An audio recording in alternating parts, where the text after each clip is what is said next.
بالله السميع العليم من الشيطان الرجيم اللهم صل على سيدنا محمد وعلى آل سيدنا محمد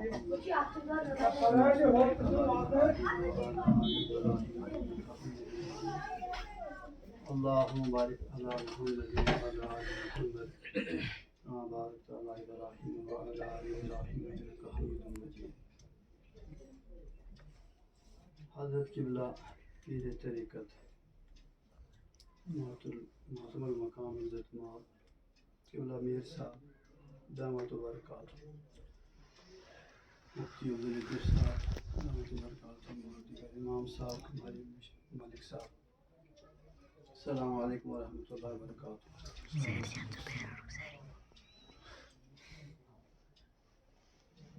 ہمارے حضرت قبلہ گنی پوری نور مرکز ہو، کسی تعریف کے محتاج تو نہیں ہے، لیکن ان کا ذکر خیر کیے بغیر دل کو تسلی نہیں آتی ہے۔ تو بہرحال ہم سبھی تقریباً میکسیمم ان کو جانتے ہیں، کچھ ان کے مریدین بھی ہیں، بالخصوص ہمارے حضرت تشریف فرما ہے میر صاحب اس وقت ڈسٹرکٹ ڈوڈا کے اندر، یہ تو بہت بڑی شخصیت ہے، ہمیں فخر حاصل ہے کہ ہمارے پردیش کے اندر اور ہماری بڑوں میں سے خوشی کا مقام ہے۔ ہمارا تعلق جو ہے رہا کافی عرصہ 32-33 سال، ان کا تعلق تو بہرحال بچپن سے ہے ہمارے بزرگوں کا، ہمارا 32-33 سال حضرت کے ساتھ رابطہ رہا۔ اچانک اس اثناء میں ان کا انتقال بھی ہو گیا، وہ اللہ کو پیارے ہو گئے۔ اس کے بعد ان کی رحلت کے بعد مجھے تصدیق لینی پڑی حضرت مولانا الحاج محمد غلام نبی صاحب قاسمی دامت و برکاتہ، وہ حضرت شیخ الحدیث حضرت مولانا محمد زکریا رحمۃ اللہ علیہ کے خلفاء میں سے، اور ان کو رائے پور والے جو حضرت عبدالقادر رائے پوری کے صاحبزادے داماد، ان کے صاحبزادے داماد حضرت مولانا مفتی محمد یونس صاحب عبدالقیوم صاحب، ان کی بھی ایجاد ہے، بزرگان رائے پور کی بھی ایجاد ہے خانقاہ رائے پور سے۔ تو ہم نے ان کی طرف جو ہے رخ کیا، تو ان کی جانب سے ہمیں 2-2.5 سال کے بعد پھر جو ہے اجازت مل گئی بیعت کرنے کی سلسلہ قادریہ کے اندر، چشتیہ کے اندر، سہرورجیہ کے اندر اور نقشبندیہ کے اندر، انہیں لیٹر بھی دے دیا۔ تو ہمارے اپنے حضرت کے کچھ اشارے تھے، لیکن جو اشارے یہاں پر اختلافات کی نظر ہو جاتے، اشارے تھے لیکن اختلافات کی نظر ہو جاتی، تو پھر ہم نے اپنے حضرت کے طریقے کے اوپر اللہ کے چاہنے والوں کو بیعت دی، تو باجازت حضرت قاسمی صاحب۔ اس کے بعد ہمارے یہ سلسلہ چلتا رہا، اب کچھ کمزوریاں بھی آ گئی، کوئی گھریلو مصروفیات بھی ہو گئی اور گھریلو پریشانیاں بھی ہو گئی۔ ہم نے پھر یہ ہمارے عزیز ہیں، میرے بھانجے بھی ہیں حضرت مولانا محمد زبیر صاحب، اللہ تعالیٰ ان کی عمر میں برکت عطا فرمائے، تو یہ ہمارے ساتھ جڑے رہے کافی عرصہ سے یہ جڑے رہے، بالکل جڑے رہے۔ تو الحمدللہ جب میں نے دیکھا، میں نے ان کے اندر خیر کو غالب پایا، الحمدللہ خیر غالب ہے تو شر مغلوب ہے، یہ کہا نہیں جائے گا کہ شر نہیں ہے، دونوں چیزیں انسان کے اندر موجود ہوتی ہیں لیکن دبایا جاتا ہے ان کو۔ قد افلح من زکاھا وقد خاب من دساھا، انسان کے اندر ایک چیز رکھتی ہے کہ ان چیزوں کو، ان باتوں کو دبایا جا سکتا ہے، کسی طریقے سے خیر کو بھی دبایا جا سکتا ہے، کسی طریقے سے جدوجہد کر کے جو ہے شر کو بھی دبایا جا سکتا ہے۔ الحمدللہ میں نے پایا ان کے اندر جو ہے خیر غالب ہے، تو میں نے اپنی طرف سے دل کے اندر یہ فیصلہ کر دیا اور دل مطمئن ہو گیا، یہ کام علماء کا ہے، یہ جو خلافت کا کام ہے، یہ جو رشد و ہدایت کا کام ہے، یہ بیعت کا کام جو ہے، کیونکہ میرے اندر کچھ ایسے نصیب و فراز آ گئے اپنی جہالت کی وجہ سے، تو میں